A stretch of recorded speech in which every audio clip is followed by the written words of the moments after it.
3 jam bebas dari penjara, pemuda di Ponorogo kembali berulah. Mencuri uang tetangga 17 juta. Mas, sik telung jang mas, sampean nggak ono pikiran aduh sik kayak BE yo, atau kepingin balik mana nduk rutan gak ro yo, katanya nduk rutan itu bikin kerasa. Polres Ponorogo mengamankan komplotan peminta sumbangan di mana perharinya dapat 5 juta digunakan untuk berjudi. Kayak ono backsound lagu sing judi. Dari desa ke desa, wis oleh piro iku? Sampean gak munggah ngaji tahun iki rugi.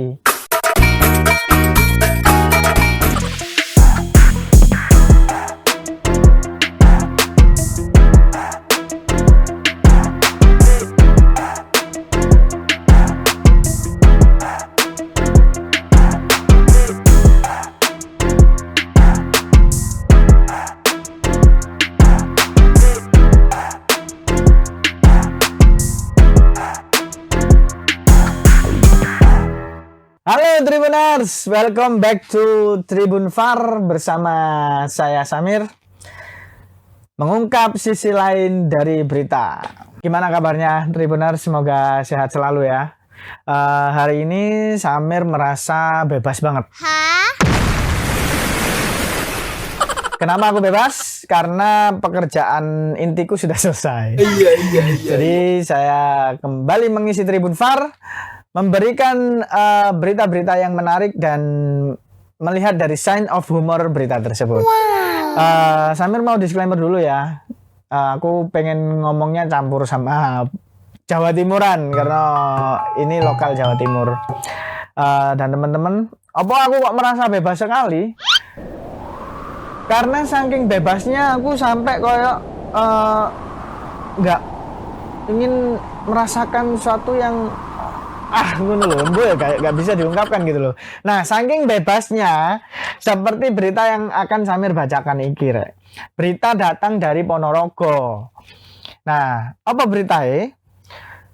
Berita pemuda baru tak wacana sih ya.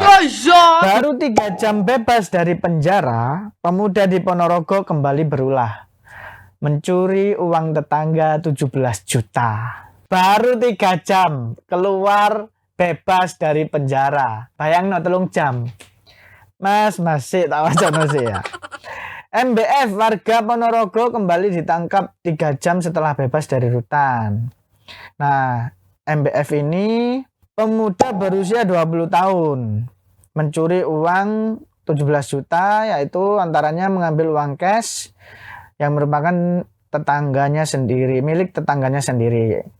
Kata Kapolsek Sukorejo, Ibtu Agustri Cahyo Wiono, MBF itu keluar penjara baru pukul 10 pagi, rek. Senin 12 Januari 2026 lalu. Pada hari yang sama, pada pukul 1, malah mencuri di rumah Pak Sugito tetangganya sendiri.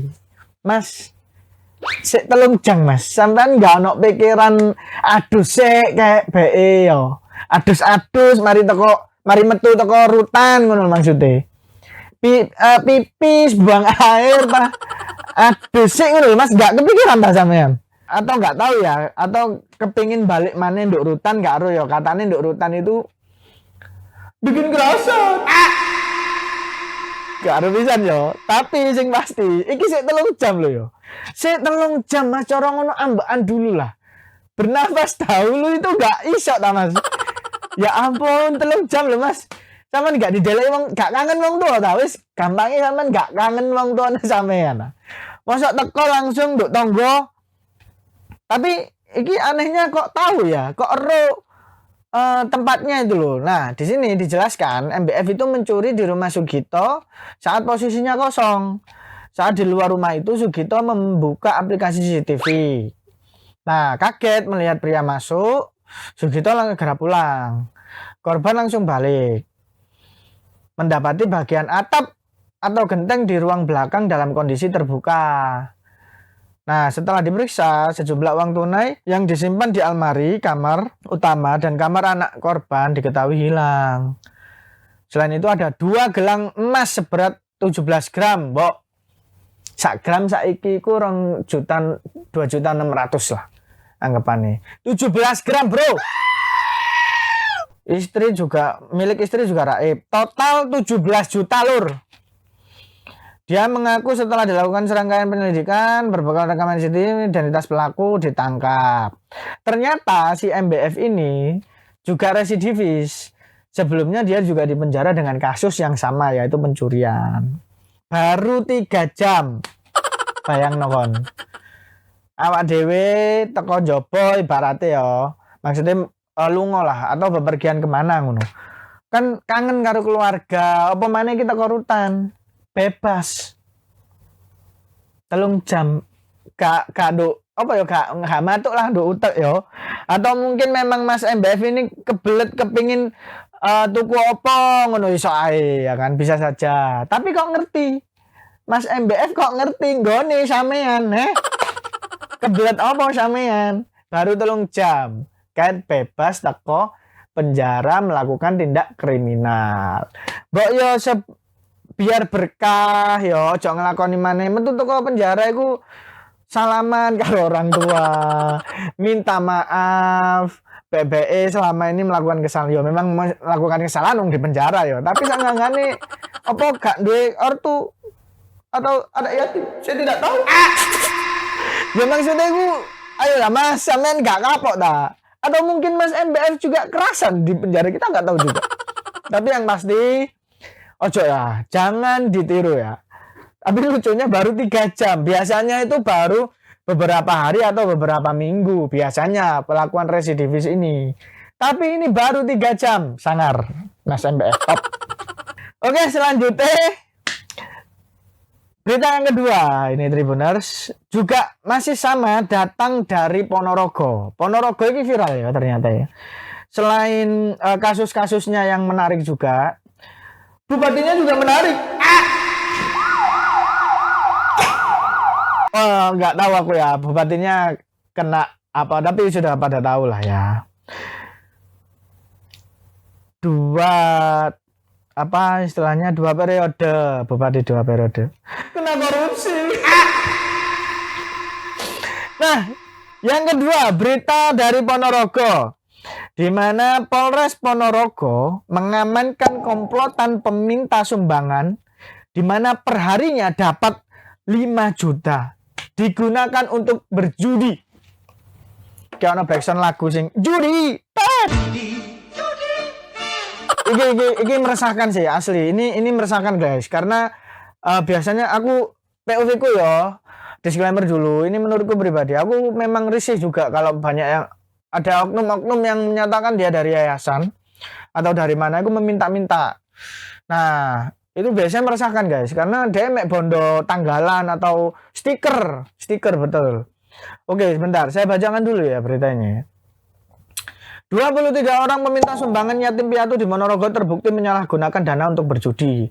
2 orang ditetapkan tersangka sebagai bandar. 21 lainnya dilimpahkan ke Satpol PP.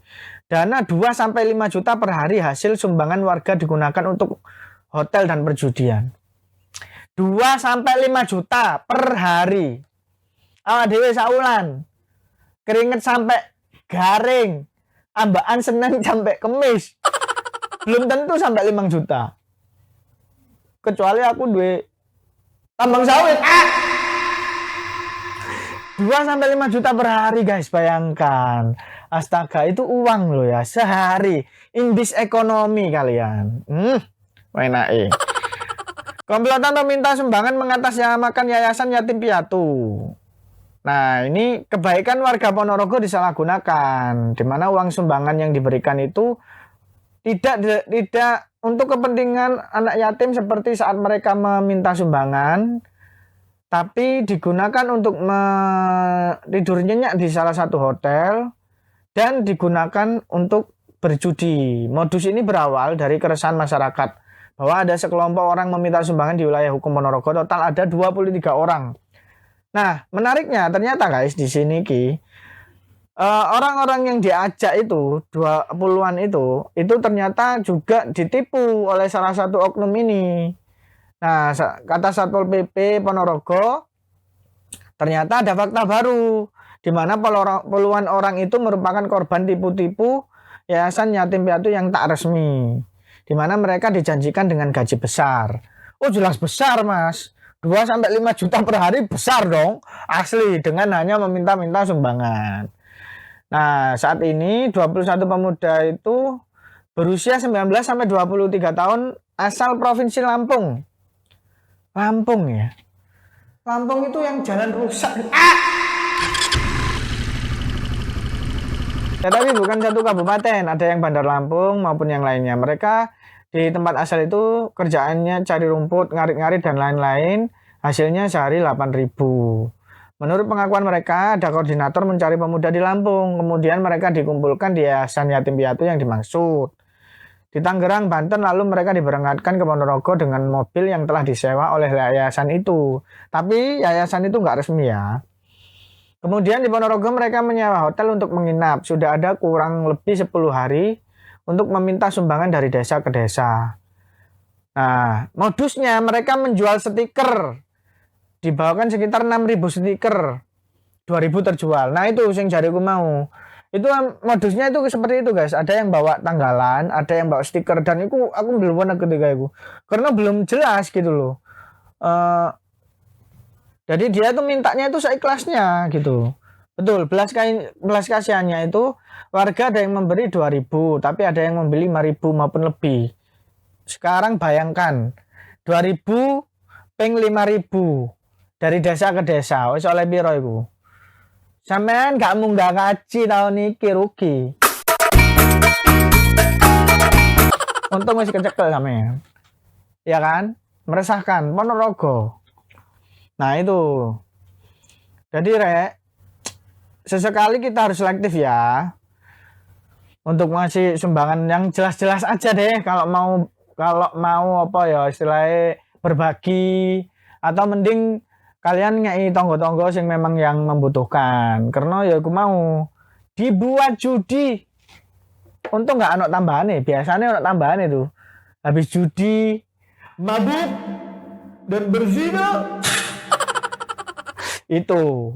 Makanya guys, hati-hati untuk oknum-oknum yang seperti itu. Dan mungkin itu saja untuk episode kali ini. Next, kita masih ada berita-berita yang hangat untuk menemani Tribuners dari sisi lain berita di Tribun VAR. Terima kasih.